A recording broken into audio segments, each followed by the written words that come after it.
우울증은 남성에 비해 여성에서 2배 정도 많으며 30, 40대에 가장 많이 발생합니다. 그런데 여성에 있어서 이 시기는 아기를 갖고 키우는 기간입니다.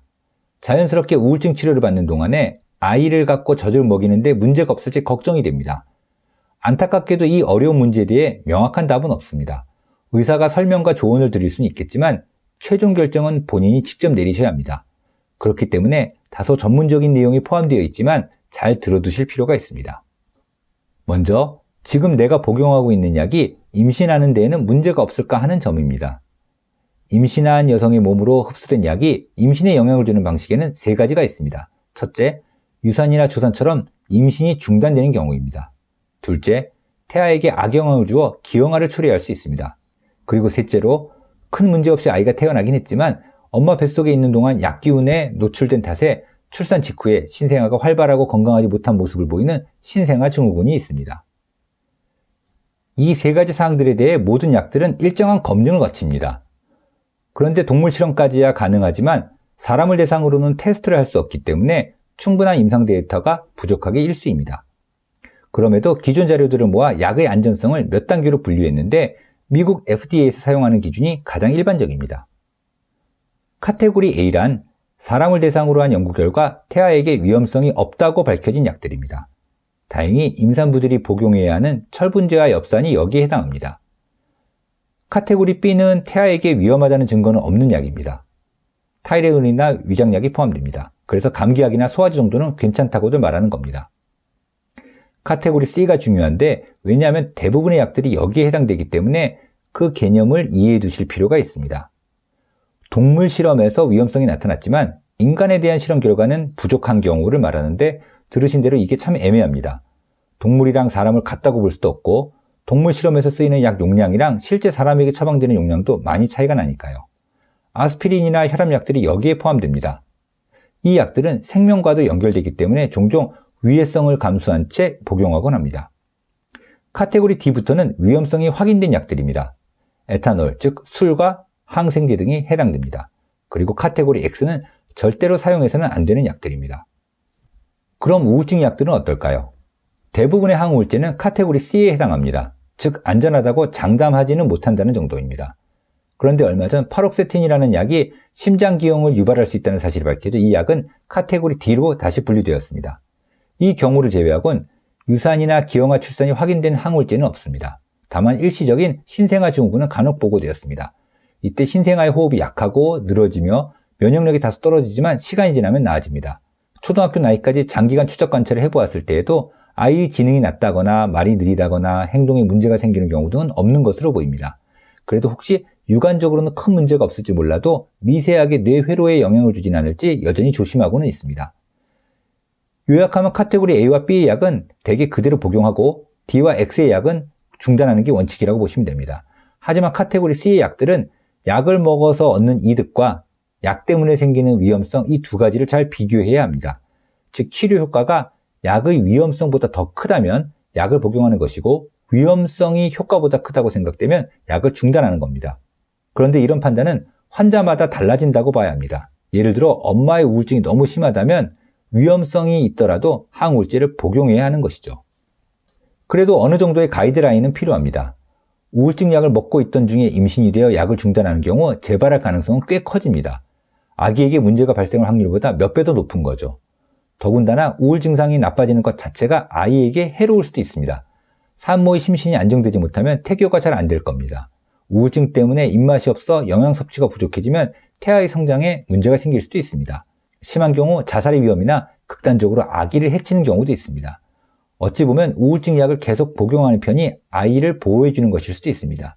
반면에 지금까지 우울증이 심하지 않았었다면 그리고 현재 몇 달 동안 안정된 상태라면 약을 중단할 수도 있습니다.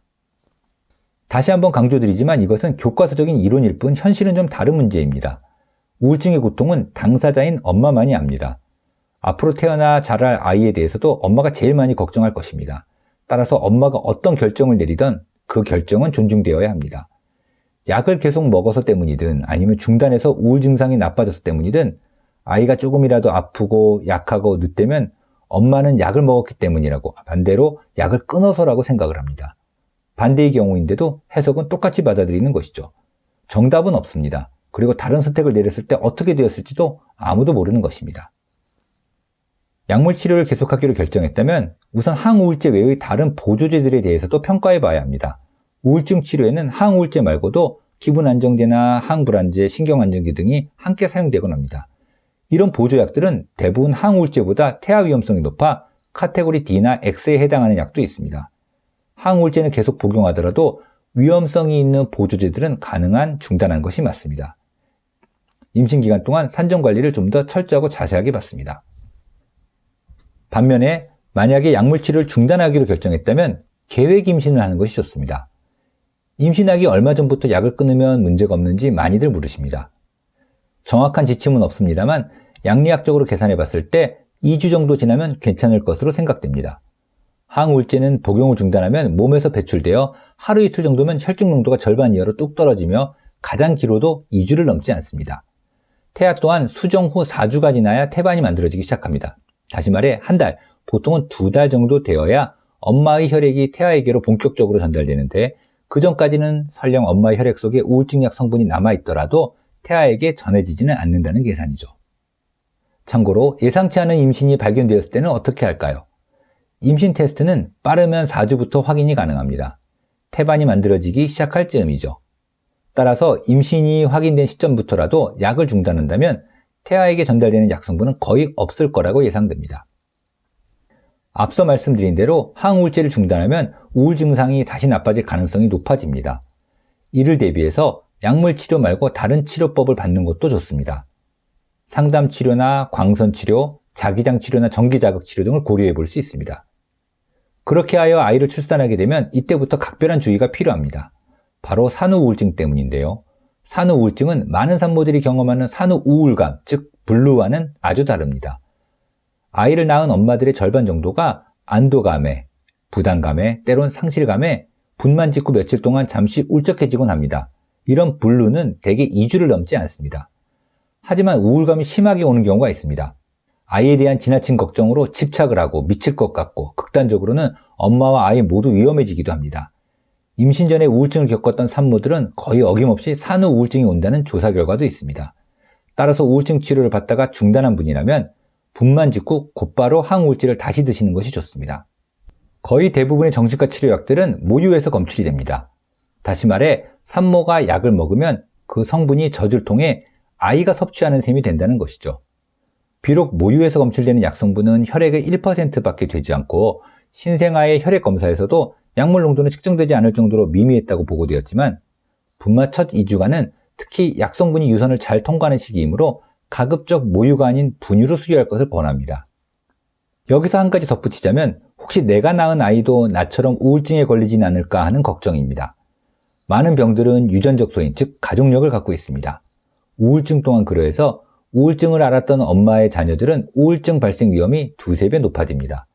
우울증 유병률이 10에서 20%인 점을 감안한다면 내 아이가 나중에 우울증에 걸릴 가능성은 20에서 50% 정도일 거라고 예상할 수 있습니다. 임신과 수유에서 완전히 안전한 약은 없습니다. 약을 끊어야 할지 계속 먹어야 할지에 대해서도 명확한 결론은 없습니다. 담당 정신과 의사, 산부인과 의사와 함께 자신의 상태와 상황에 맞춰 위험성과 이점을 잘 비교해 보십시오. 그리고 자신이 내린 결정에 대해 믿음을 가지십시오.